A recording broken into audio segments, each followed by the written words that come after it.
You think money opens every door? Wait until you meet two young men who walked into a courtroom convinced the law was something that applied to other people, never to them. The room was in its usual morning rhythm. Quiet shuffling, the soft tapping of the clerk's keyboard, the steady presence of people who'd lived long enough to respect the weight of rules.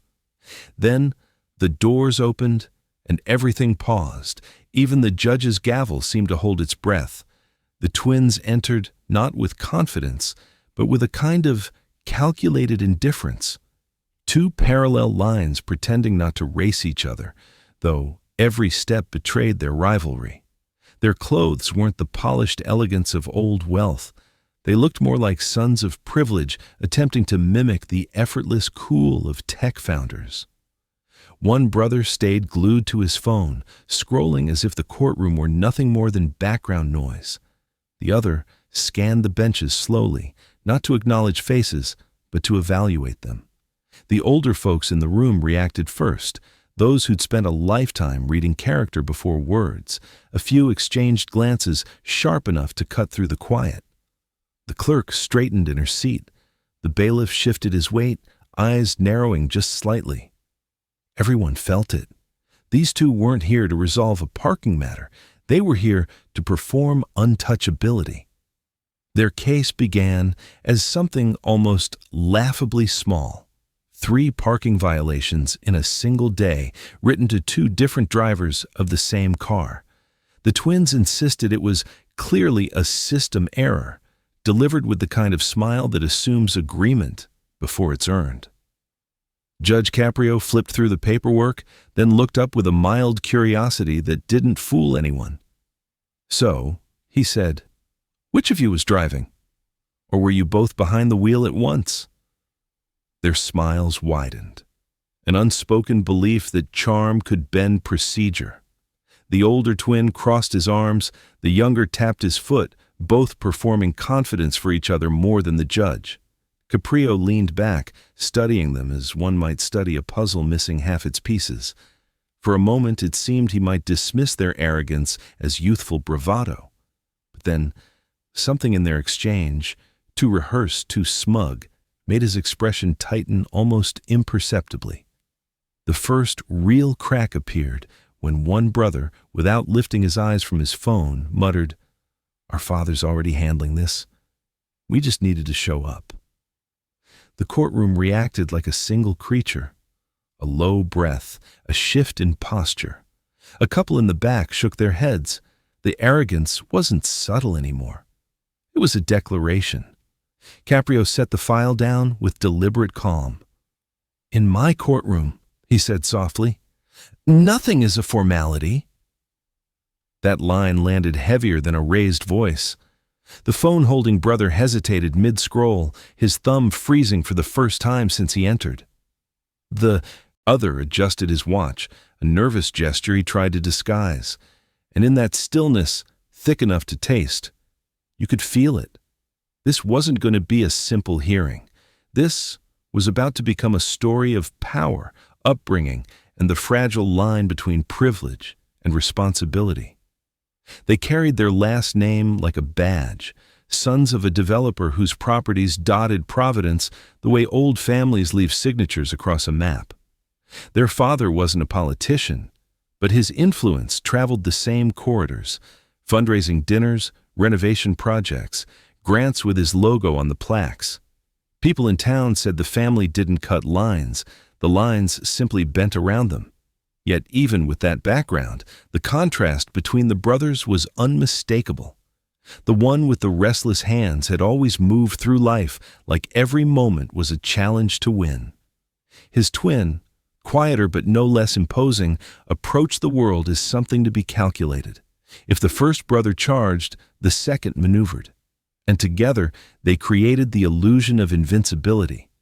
Their presence in this courtroom, all for a car blocking a pedestrian walkway, felt absurd at first glance. They'd taken a luxury SUV to grab coffee downtown and wedged it halfway across the sidewalk, making pedestrians step into the street.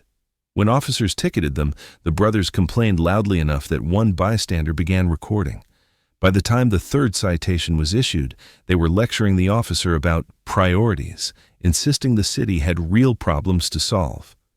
Caprio listened as they repeated that argument now, folding it into their claim of a clerical mistake.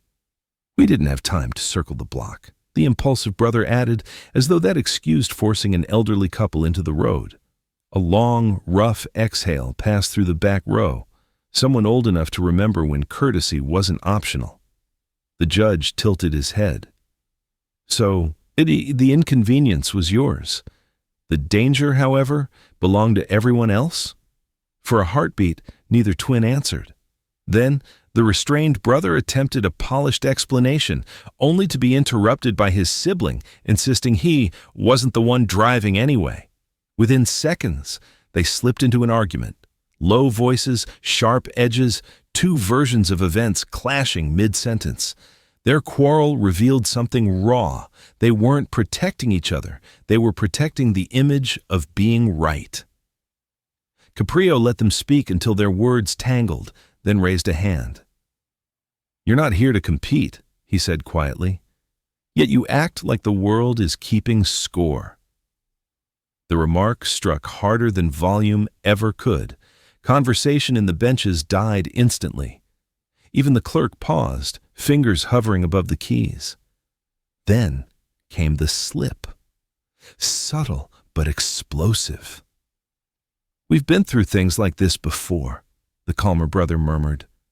Caprio's eyes narrowed. "What things?" Both boys froze, as though the question had reached into a private drawer. The impulsive brother glanced toward the rear of the courtroom, where a woman sat alone, her posture small, her gaze fixed on the floor. She was older now, but there was something familiar in the stiff way she held her shoulders, as if expecting trouble the moment she lifted her head. The recognition wasn't spoken aloud, but everyone felt the shift. The judge leaned forward. "There's more to this than parking, isn't there?" The benches rustled. Somewhere near the front, a man whispered, "What did they do?" The quieter brother swallowed, his confidence thinning. The other straightened as though bracing for impact. And for the first time since they'd entered the room, neither of them looked untouchable. Judge Caprio opened a different folder, one the brothers clearly hadn't expected to see. The pages inside weren't parking citations. They carried timestamps, witness notes, and a still image pulled from street camera footage. The judge set the first photograph upright, letting the room absorb it before either brother could protest. It showed their SUV rolling through a crosswalk, while an older woman stepped back just in time. A ripple of unease moved through the courtroom.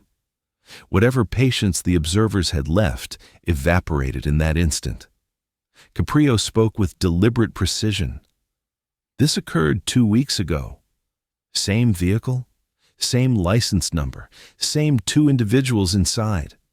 The impulsive brother's knee began bouncing, a jitter he couldn't smother. His twin's jaw tightened so sharply the muscle flickered under the skin. "Do either of you know the woman in this image?" the judge asked. Silence, the kind that reveals more than words ever could. Then, Caprio turned toward the back. "Ma'am, would you stand for a moment?" The heads in the courtroom followed his gaze. The woman they'd barely noticed earlier rose slowly, her hands clasped as though they needed something to hold on to. When she lifted her eyes, recognition pierced the space between her and the defendants. The younger twin looked away first. The judge continued. "This individual was nearly struck at the crosswalk. She reported the incident anonymously. The city linked it to your vehicle only after reviewing traffic footage." The impulsive brother tried to recover his confidence. "We weren't driving recklessly. She stepped out too fast." But his brother cut in sharply. "Don't say that." Their voices collided, exposing a fracture that had been widening since the moment the judge presented the photo. The softer twin looked almost pained, as if the truth was pressing hard against his ribs. The other doubled down, defensive, loud, determined to reclaim control. Caprio waited for their words to run dry, then leaned forward. "Let's be precise. Two people were in that vehicle. One of you was behind the wheel. Both of you left without checking on her. Why? The temperature in the room seemed to drop. Even the hum of the air vents felt too loud now. The more volatile brother muttered, "It wasn't a big deal." The quieter one flinched at the phrase, as though it struck something deep. The judge's tone shifted, not louder, just uncompromising. And what convinces you that the rules everyone else lives by don't reach you? That question was not aimed at their actions. It was aimed at the core of who they believed themselves to be. The courtroom absorbed the tension, holding it like a collective breath. Then, the colder twin, who until now had controlled every expression, finally spoke, his voice low but unwavering. "We were raised to think the world doesn't treat everyone the same," he said, "and that some people don't have to stop." It was an admission, but also a revelation, one that unsettled everyone who heard it. A murmur rolled through the benches. Even the bailiff looked momentarily stunned. Caprio removed his glasses, letting the silence settle around the confession. The words lingered not just as an explanation, but as a window into years of learned entitlement. And as the room absorbed the weight of that truth, it became clear. This case was no longer about a car or a citation or even a near accident. It was about everything that had shaped these two men long before they walked through the courtroom doors.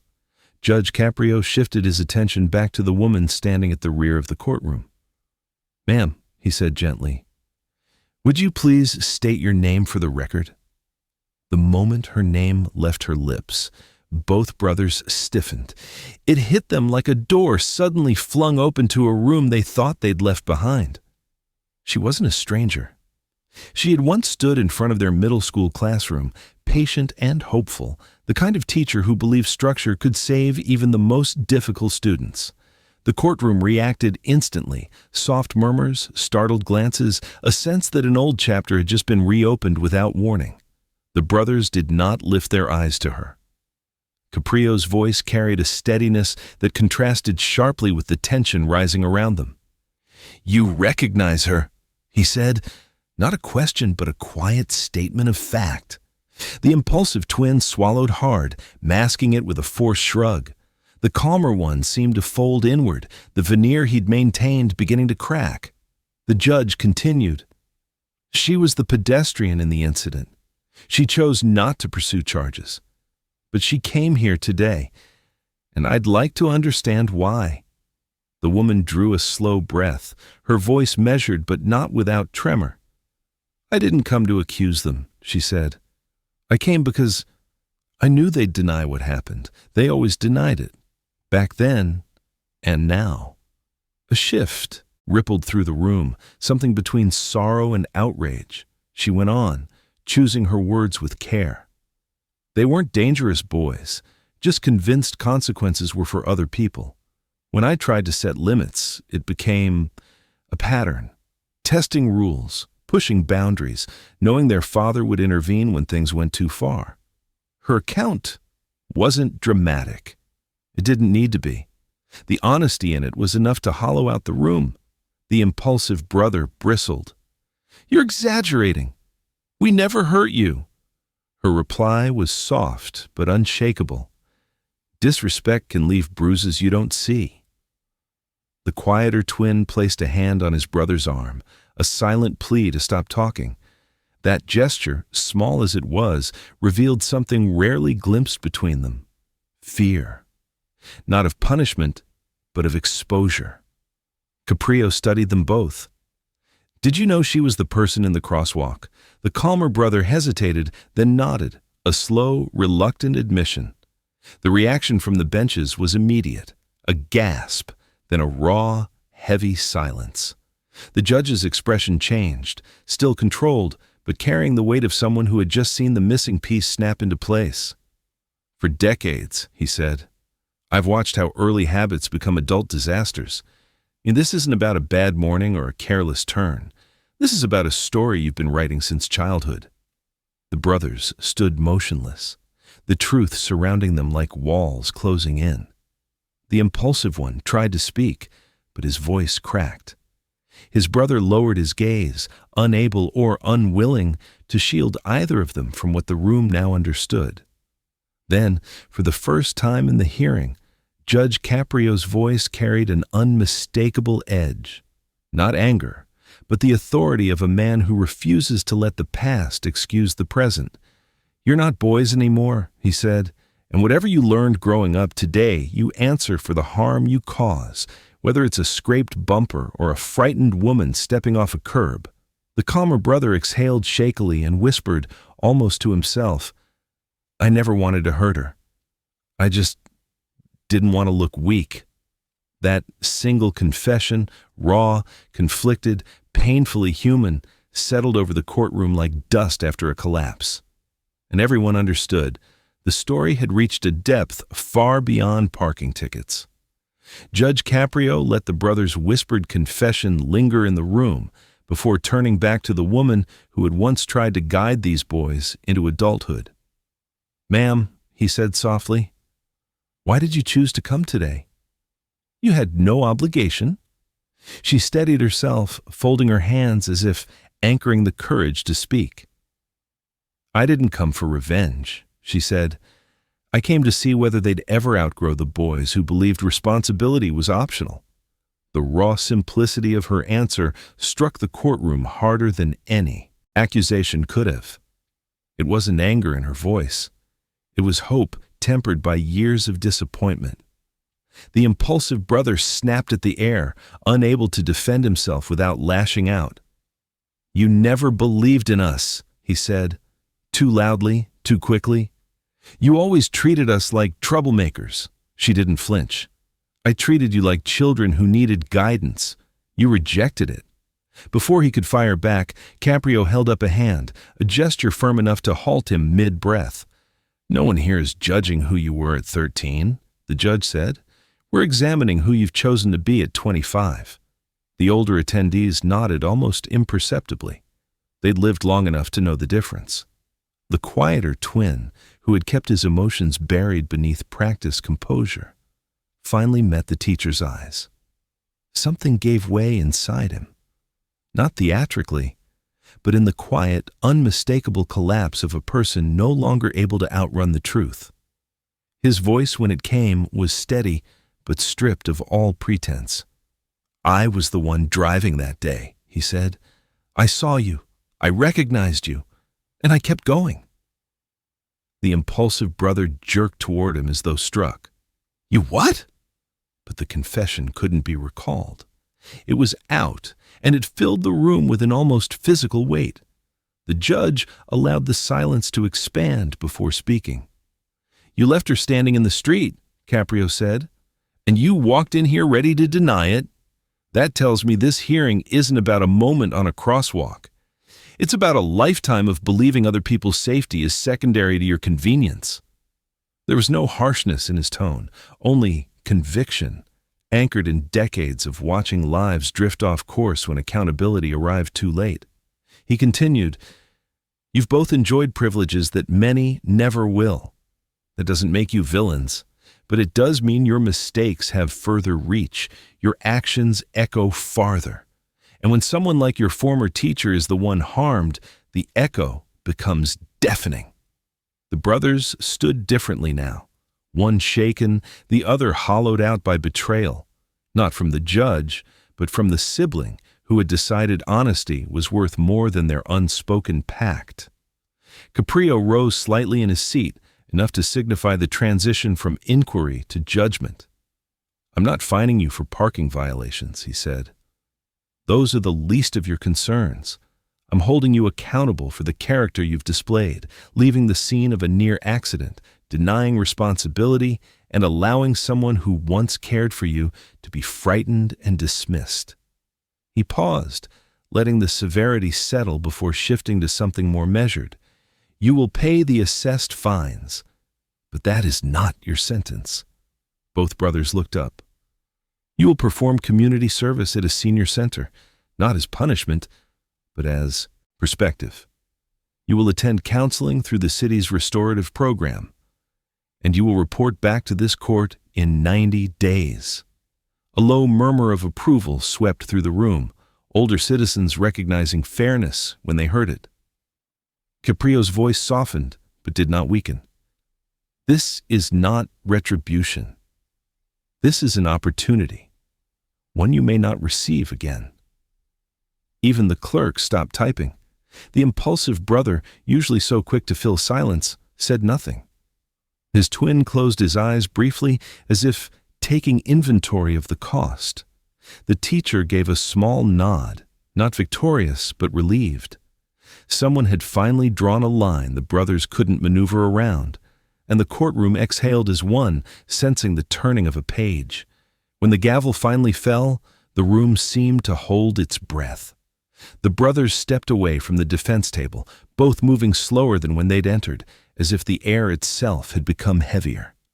The teacher remained near the back, hands clasped, unsure whether to leave or stay. But she didn't have to decide. They approached her. For a moment, no one spoke. The impulsive brother kept his head lowered, the fire that had fueled him throughout the hearing reduced to faint embers. His twin looked steadier, though worn, like someone standing after a storm, aware the hardest winds had passed but the consequences remained. It was the teacher who broke the silence. "I hope today meant something," she said. "I never wished harm on either of you." The impulsive brother's throat tightened. Words hovered, uncertain, before dissolving. The quieter brother stepped forward, his voice almost inaudible. "We didn't give you a reason to think well of us," he said. "Not then? And not now?" A flicker of pain crossed her face, not anger, but the deep ache of someone who once invested hope in children who couldn't yet grasp its value. "You can still change who you become," she replied, "but you're the only ones who can decide to do it." They nodded, awkward, unsure, but not dismissive. Something in them had shifted, small, but unmistakable. The hallway outside the courtroom was quieter than usual, footsteps echoing softly against the walls. The brothers walked side by side, not shoulder to shoulder, but close enough that their movements finally felt less like a contest. After a few steps, the impulsive twin spoke first. "Do you think we really looked untouchable?" His brother answered without hesitation. "Untouchable? No." He paused, searching for the right word. "Lost. Completely lost." They stopped near a bench. People moved around them, some offering brief nods of approval toward the judge's decision. The brothers didn't notice. For the first time, they were listening to each other instead of trying to outpace one another. The door behind them opened, and Judge Caprio stepped into the corridor. He wasn't there to watch them leave, yet he lingered long enough to signal that his role wasn't merely procedural. He approached slowly, speaking in a voice that carried gentleness wrapped in authority. "Gentlemen," he said, "the law isn't designed to frighten you. It exists to draw boundaries, so you know when you've crossed a line, and how to step back before causing harm you can't undo."